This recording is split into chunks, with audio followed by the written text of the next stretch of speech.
Hello, I'm IBX Toycat, and this is a video on the internet, and today I'm going to be reviewing the Candy texture pack, which just came out yesterday for Minecraft Xbox 60, and will be coming out in a couple of weeks with title update 16 for Minecraft PS3. And I wanted to just basically review the main three parts of it in a objective way, like I usually do, which is the overworld, all of this, the Nether, which is obviously going through the portal, and then underground. Because of the name, three parts for any texture pack, they're I don't know, one text pack should usually fail on one of the three, and if the one of the three is important to you, then that's you know, how you can base if you're going to buy it. And first of all, I want to just quickly show you why I love this text pack so much, because I think so far, my opinion is this is definitely one of the better ones at the very least, because if you look up here, the room does look normal at first, but if you look at my bed, it's chocolate that's been slightly unwrapped. You look at the torch, and it's something very confusing, but it looks just very, very interesting and new. And it just gets better from here, because this is a very plain room in the Candy text pack. If you go down, you can see, because my house is made of bricks, the walls are just this hilarious candy brick stuff. Well, I'm not entirely sure what it is, but it's just all very, very interesting and cool. You can slide the chests, and you can see that they're actually cakes, and I just really, really love what they've done with this texture pack. It's a really, really interesting, different one.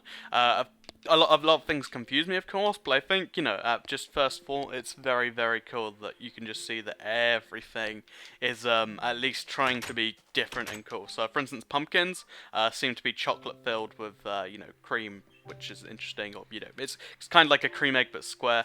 You can also get jack-o'-lanterns, which have things carved in them, and I think that's, you know, just very, very interesting and different. So, yeah, I'm going to show you my buildings so you can get a feel for the texture pack, and also show you some of the more interesting blocks along the way. For instance, stone slabs are actually Oreos in this for some reason.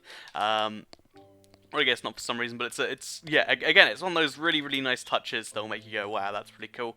The stone slabs look kind of like chocolate, which, sorry, the stone bricks are made out of chocolate. And the Oreo thing makes my bank very, very interesting, to say the least. And one thing I will say is, although a lot of your old buildings will, you know, start having color clashes with this, which I think is actually unavoidable unless they make a really bland texture pack. This is, you know, a texture pack that could be used to make some really, really cool things. Because, you know, there's a lot of stuff that hasn't, you know, that everything kind of keeps its color. A few things don't, just for giggles, but it's definitely in a good way. Like that doesn't it doesn't just you know, for no reason ruin things. You get a lot of fun out of it. So here's what bookshelves and enchanting table looks like. Here are what dogs look like, apparently. Not sure what they're meant to be, but they're pink. And yeah, that's the basic gist of what's going on in this, you know, place. So yeah, to summarize the above ground, my opinion on the above ground, by the way, here are what, you know, grass looks like. It's pretty cool again. The above ground is a really, really, you know, just generally working well for, both survival and creative. I think if, you know, this is what most of your time is doing in either of those, it's a really, really great texture pack just because of how different it looks. Presumably all of your friends have to be down for it to be something worth buying, of course, but I definitely think if, you know, upper ground's your main thing, then this is definitely worth buying. So let's just quickly show you the bottom of this, by the way. I just love how ridiculous everything is, and it's pretty cool in that way. So yeah, let's head into the Nether now, which, by the way, the Nether portal is like orange soda inside obsidian, or whatever the obsidian's meant to be. But I just really, really love the colour on that. So, yeah, we're going to show you the Nether now. The Nether's actually one part I haven't actually looked at, so this is my first look at it, and yeah, as you can see, it's very... oh, wait, one sec. Let's just get this fire out of the way. It's very, very odd, to say the least. One thing I really do like is that Nether brick and brick seems to have the same texture, so if you look at the Nether fortress, you've got a really, really colourful, just, you know, vein of, like, candy bricks running through it. Besides that, it's very cool that everything is pink and so. I'm looking around for the ghast so I can show you. There you go. The ghast is, you know, pretty nice look, but that doesn't stop the fact that Lee's going to be annoying. So for now, we're just going to run through the Nether, showing you, you know, just various parts of it. And yeah, so here's what a majority Nether brick part of the Nether will look like, because this is Netherrack you're seeing all around me. It's kind of a little... I know, there's something a little, you know, not very great about it. Like, I think even the regular Netherrack texture is better than this. Maybe it's just because I don't understand what this stuff is. But, you know, it's not particularly great to look at all the time. I think, you know, just to make a comparison, by the way, oh, right.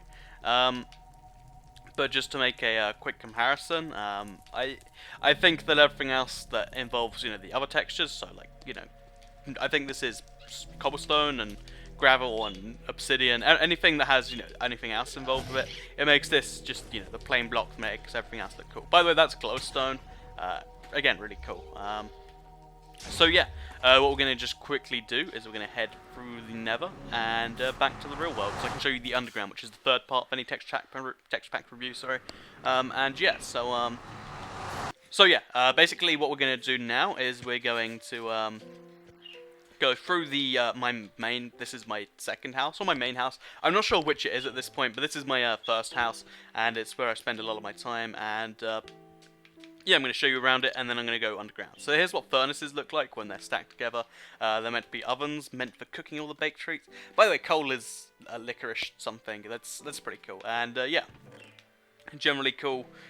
You know, just stuff going on here. The chest look pretty cool. To show you just a few items in the chest, as you can see, everything is very, very candy themed, and that is just great. I love it.